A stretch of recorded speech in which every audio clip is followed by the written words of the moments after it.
What's going on, everyone, and welcome back to another episode of Paint Society.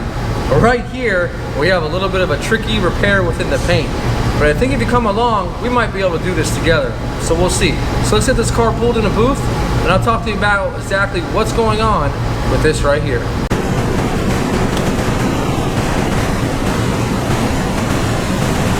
Okay, we got the car in a booth, and what we have here is we are going to do what we call somewhat of a smart repair. Now every job's a little bit different, and this job calls for this specific repair, so I'm going to show you exactly how to do it. And we're going to keep this color within this panel, blend it, and then blend the clear at the line. Now this technique's a little bit difficult, but if you do it right, it will be a long-lasting repair just like any other repair would be. The only difficulty with this is it is metallic, so we have a short amount of color to blend, area to blend, and we're gonna try to knock it off right there. I think we'll be just fine. So let me talk to you about how we prepped it, because this is all on the prep. The very first thing is this blend area has to be clean. So we wax and grease, and then we actually use the buffer with compound to clean that up. This is all sanded with 1000 all the way up to this edge. And then we use 3000 by hand just at the top of the actual body line. Now I can get more into depth with this another time, but primarily I want to show you the paint process for this. So we're going to go ahead and get this masked up, show you how to mask it, and then we're going to go and see if we can paint this and see how it turns out in the end.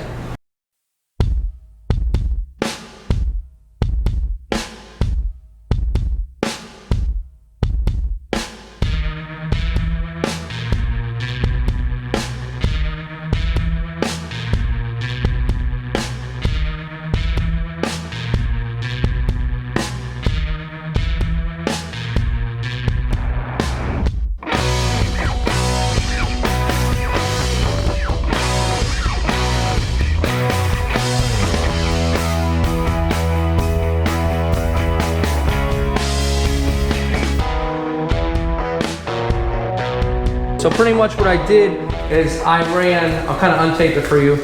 I ran 2 layers of tape, okay? One here, and then I put the foam tape at the edge. When you put the foam tape down, it's got adhesive. You want to make sure you use a smaller space towards the bottom. See how there's more space here? So that less overspray can travel up and through onto the panel. Never stretch this. Another thing that I did is over here. You'll notice right here, when I go to pull this off, to make it easy, is I made this tab. And pretty much what I did is I just folded the tape onto itself so it's easy to pull off. Now we're going to go ahead and get this painted, and we'll show you how to do that now.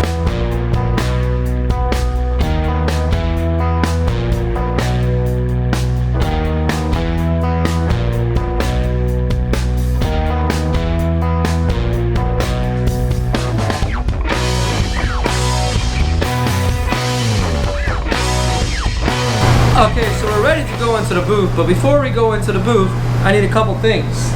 First thing we're going to use is a blending additive. This is a clear base, and what this is going to do is it's going to give us a good foundation for our italics to lay down. Now you can also use this in 2 ways. You can use it to go over the whole panel to give it a nice uniform substrate, and you can also use it as what we call a wet bed. And what a wet bed is imagine an ocean, okay, or like the beach, and sand drops into that ocean. It's going to disperse evenly. Now imagine dropping sand at the edge of a beach. If it's dry, it's going to lay dry. That's the same thing with a metallic. So metallics need to lay into something wet so they don't stand up and so you don't see like a halo around your blend area. Now something else to aid with that is using a slow reducer, or in our case, an extra slow reducer. Reducer is what goes into the actual paint and it allows it to flash and spray. If you have a slower reducer, it's going to stay open longer and it's not going to want to dry at the edge of your metallic, and you're going to have a lot nicer blend. That makes sense to you. So the last thing before we go into the booth, got a little spray out here, is our spray out. We confirm the color. This is our color. Let's get into the booth. Let's see if we can make this happen. I don't know yet.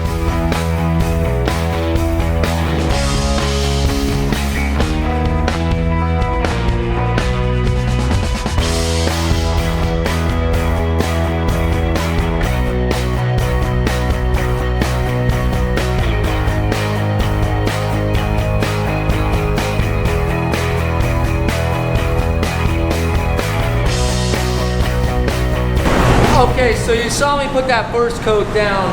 It's flashing, and remember, flash is a term used for drying in between coats. You see it flashed really matte. This color is blending out really nice. So what I'm gonna do is I'm gonna put one more coat on with a drop coat, but before you see me do that color coat, I'm gonna use that clear base one more time.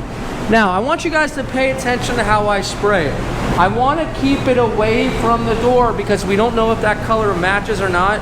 That is why we blend. We're blending the base coat, the new base coat, into the old base coat. But I have the position of the vehicle so that the exhaust filters are here, taking all the paint this direction instead of across to the new panel.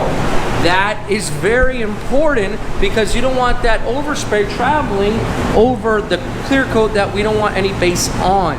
So you're gonna see me base this very light coat. So I'm gonna do a coat and then a mist coat, an orientation coat, and I think it's gonna be good to go. It already looks great. So let's get to that right now.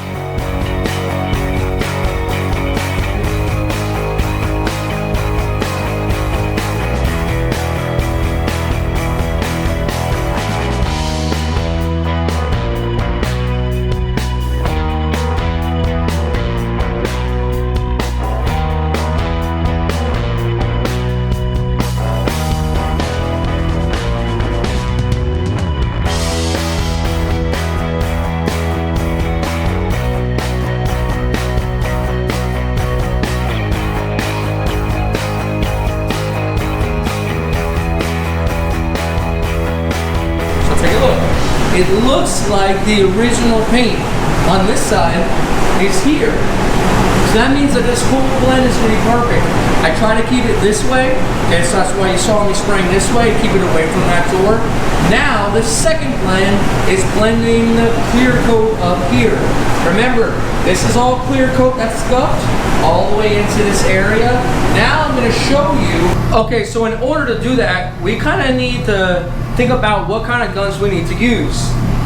I like to go with an Iwata LPH 400 because it has such a fine atomization pattern and it puts down thin, wet coats. And I want my edge where I blend it to be thin enough so that I can burn it in, okay, or melt away the dry overspray. And I feel like this gun does it very well. Now, why don't I use this gun on a normal basis? Well, because it's a very slow gun. A little bit older technology, but a very good atomization. So, the next gun we're going to use, and remember, we're going to be using that clear coat with this gun, is our blender. Now, the blender, Smart Blend, this is meant to blend clear coat or sealer or something of that nature. Undercoats or top coats, not base coats, a different type of solvent. Now I'm going to use for this a mini jet because I want to be able to put a little pattern down only on the area of where I'm blending, where that foam tape is, which I'll show you. So this melts away that edge, that fuzzy edge. So when I unmask it and after it bakes, it's going to look beautiful, and maybe a slight buff in the morning just to get rid of any little overspray that trickled over the actual tape. So I'm going to take you in a booth. I'm going to show you the first coat, what it looks like. Then on the second coat, I'm going to put you on my head and show you how the second coat of clear looks, and then how to burn in that edge so we never see it in the end.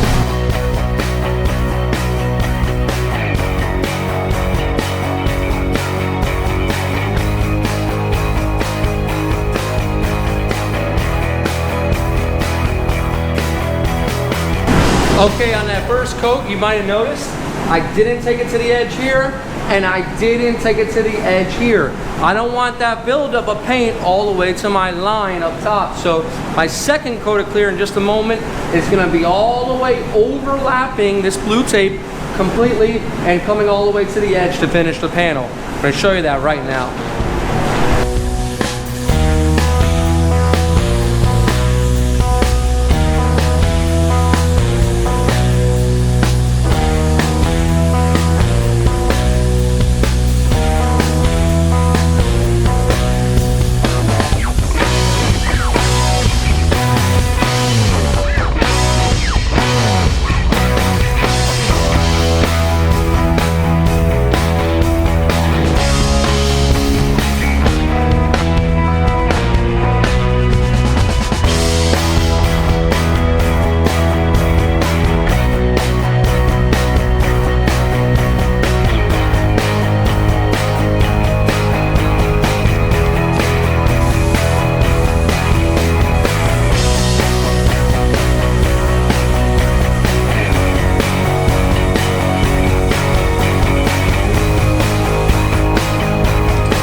Just finished pulling off that foam tape, and boy, let me tell you, it looks beautiful.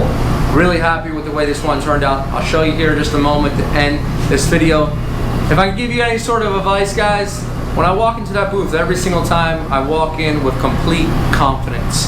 Exactly know what I'm doing, how I'm gonna attack the job, how I'm gonna get myself out of a hole if something doesn't go right. And that all comes from practice. If you don't know, I never went to school for this. I'm all self-taught.